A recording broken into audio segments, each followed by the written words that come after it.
ఇంకోసారి ఇలాంటి పిచ్చి పనులు చేస్తూ కనిపించావంటే నీ సంగతి తేలుస్తాను. ఎవరమ్మా నువ్వు? నా పేరు. ఎందుకొచ్చా? మా ఇంటికి ఎందుకు వచ్చావు? బయటికి నడు. ఈ అమ్మాయి నీకు ముందే తెలుసా? తెలుసు మమ్మీ. ఏమైంది? నువ్వెందుకు ఇంత సీరియస్ అవుతున్నావు? ఎందుకంటే చూడండి, ఆ రోజు నువ్వు ఇంకేం మాట్లాడకుండా బయటికి నడు. పో. మిమ్మల్ని చూద్దామని వచ్చాను. నన్ను చూడ్డానికి ఎందుకు వచ్చావు? నువ్వేమైనా నా బంధువా, నా ఫ్రెండ్వా? Get lost from here.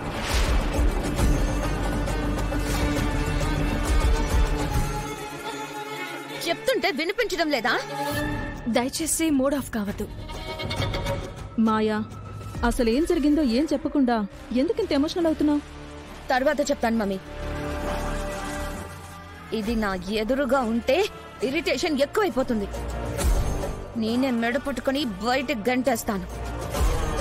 ఏమ్మా, ఇంకా కిందకి రావడం లేదేంటి?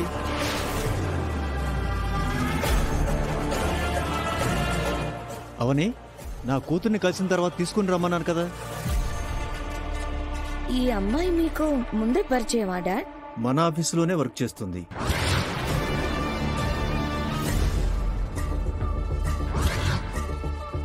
అవని వల్ల మన కంపెనీ గ్రోత్ షార్ట్ పీరియడ్లో ఇంక్రీజ్ అయింది. అవని వల్ల కంపెనీ చాలా ప్రాఫిట్లో రన్ అవుతుంది. తన ఐడియాస్ అలా ఉంటాయి. ఏ కంపెనీకైనా ఇటువంటి వారు 4 పిల్లర్స్లా ఉంటే చాలు. పెట్టుబడి పెట్టిన వాడు మనశ్శాంతిగా నిద్రపోతాడు.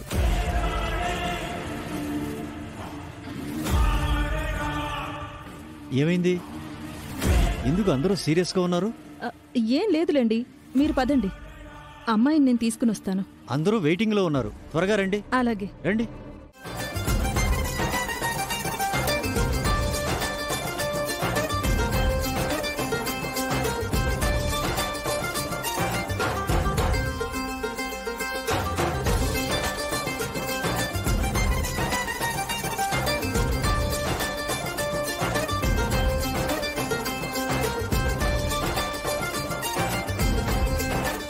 Let me introduce my daughter Maya.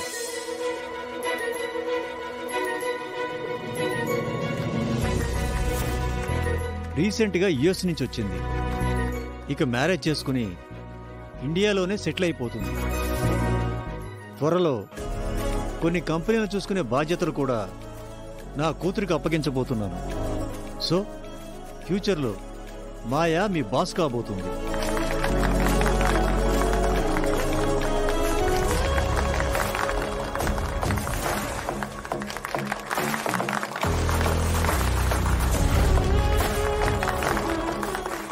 నన్ను నడి రోడ్డు మీద అవమానించింది. నట్టింట్లో దీనికి అవమానం జరిగేలా చేస్తాను. అంకుల్, ఇంకా ఎంగేజ్మెంట్ స్టార్ట్ చేద్దామా? 1 minute రాహుల్. ఓకే.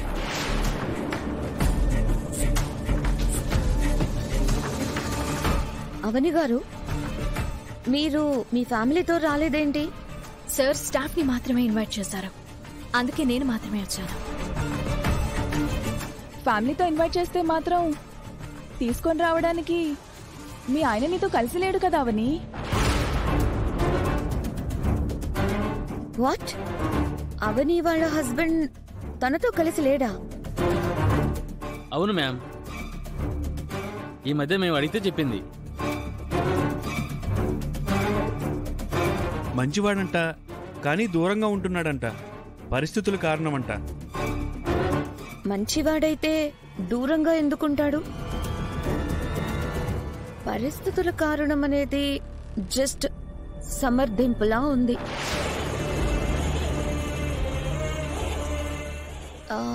మీ వారి పేరేంటి? ఎక్కడుంటారు?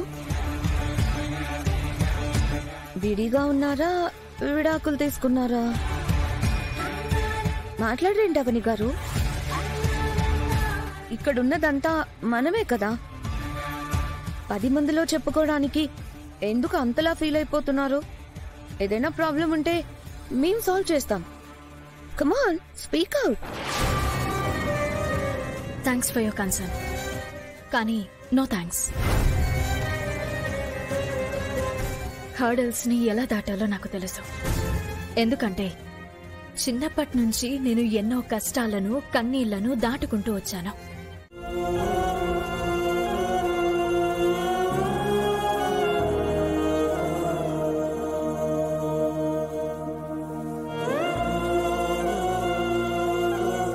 ఆఫీస్ స్టాఫ్ ఇదివరకు ఒకసారి ఆఫీస్లో నీ పర్సనల్ లైఫ్ గురించి అడిగినప్పుడు నీకు పెళ్ళైందన్న విషయం చెప్పకుండా ఉండుంటే ఇప్పుడు అందరి ముందు తలదించుకుని నిలబడాల్సిన అవసరం వచ్చుండేది కాదు కదా. నీతో తాళి కట్టించుకున్నప్పుడు తప్ప ఇంకెప్పుడు నేను తలదించుకోవాల్సిన అవసరం రాలేదు. అక్కడ అందరి ముందు నేను సేవ్ చేయకపోయుంటే ఏంటి పరిస్థితి? ఏమన్నా? సేవ్ చేశాను అన్నాను. భార్యని రక్షించడం అంటే అది కాదు. దొంగ జాతకంతో నీ ఇంట్లోకి అడుగుపెట్టిందే నిహారిక. అది నా మీద చాలా కుట్రలు పన్ని నన్ను ఇంటి నుంచి బయటికి గెంటేసిందే. అప్పుడు నువ్వు నన్ను అడ్డుకునుంటే దానిని రక్షించడం అని అంటారు.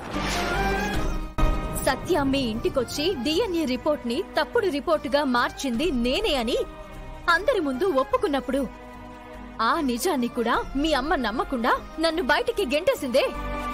అప్పుడు నువ్వొచ్చి అడ్డుపడుంటే దానిని అంటారు భార్యని రక్షించడం అని.